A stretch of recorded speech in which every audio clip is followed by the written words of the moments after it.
ತರಾತುರಿಯಲ್ಲಿ ಗ್ರಾಮ ಪಂಚಾಯಿತಿ ಕಟ್ಟಡ ಕಾಮಗಾರಿ ಸಿಡಿದೆದ್ದ ಗ್ರಾಮಸ್ಥರು. ಅಧ್ಯಕ್ಷನ ಸ್ವತಃ ಹಣದಲ್ಲಿ ಕಾಮಗಾರಿಯಂತೆ ಗ್ರಾಮಸ್ಥರಿಂದ ತರಾಟೆ. ಕಳೆದ 2.5 ವರ್ಷಗಳಿಂದ ನೆನೆಗುದಿಗೆ ಬಿದ್ದಂತ ಹಾಡೆ ಗ್ರಾಮ ಪಂಚಾಯಿತಿ ಕಟ್ಟಡ ಕಾಮಗಾರಿ ತರಾತುರಿಯಲ್ಲಿ ಪೂರೈಸಲು ಅಧ್ಯಕ್ಷ ಮುಂದಾಗಿರುವುದು ಗ್ರಾಮಸ್ಥರನ್ನ ಕೆರಳಿಸಿದೆ. ತರಾತುರಿಯಲ್ಲ, ಸರ್ಕಾರಿ ಕಟ್ಟಡ ನಿರ್ಮಾಣ ಸೂಕ್ತವಿಲ್ಲ ಅಂತ ಆರೋಪಿಸಿರುವಂತಹ ಗ್ರಾಮಸ್ಥರು ಸ್ಥಳಕ್ಕೆ ಆಗಮಿಸಿ ಕಾಮಗಾರಿಯನ್ನ ಸ್ಥಗಿತಗೊಳಿಸುವಂತೆ ಪಟ್ಟು ಹಿಡಿದಿದ್ದಾರೆ. ಸರ್ಕಾರಿ ಹಣದಲ್ಲಿ ಕಳಪೆ ಗುಣಮಟ್ಟದ ಕಾಮಗಾರಿಯನ್ನ ನಾವು ಸಹಿಸುವುದಿಲ್ಲ ಅಂತ ಆರೋಪಿಸಿ ಅಧ್ಯಕ್ಷನಿಗೆ ಫುಲ್ ಕ್ಲಾಸ್ ತೆಗೆದುಕೊಂಡಿದ್ದಾರೆ.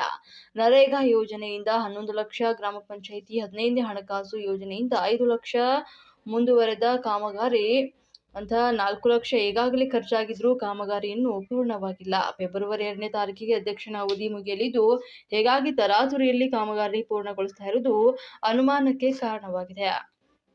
ಇದು ಸರ್ಕಾರಿ ಕಟ್ಟಡ ಸಾರ್ವಜನಿಕರ ಸೊತ್ತಾಗಿದ್ದು, ಕಳಪೆ ಕಾಮಗಾರಿ ಮಾಡಿ ಹೋದ್ರೆ ಮುಂದೆ ನಮಗೆ ನಷ್ಟ ಅಂತ ಆರೋಪಿಸುವ ಗ್ರಾಮದ ಮುಖಂಡರು ಕೂಡಲೇ ಕಾಮಗಾರಿಯನ್ನು ಸ್ಥಗಿತಗೊಳಿಸುವಂತೆ ಒತ್ತಾಯಿಸಿದ್ದಾರೆ.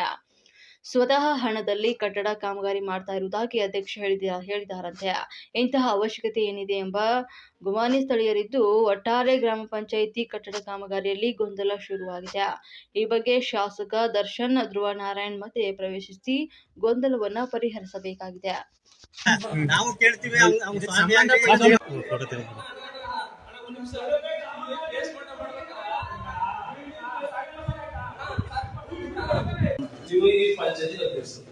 ಬಿಲ್ಡಿಂಗ್ ಏನು ಕೇಳಕ್ ಹೋದ್ರೆ ಒಂದು ದಿವಸದಲ್ಲಿ ಕೇಳಿದ್ರೆ ಇಲ್ಲ ಮನೆಗೆ ಎಷ್ಟು ಲೋಪಗಳ ಸಂಬಂಧ ಇಲ್ಲ.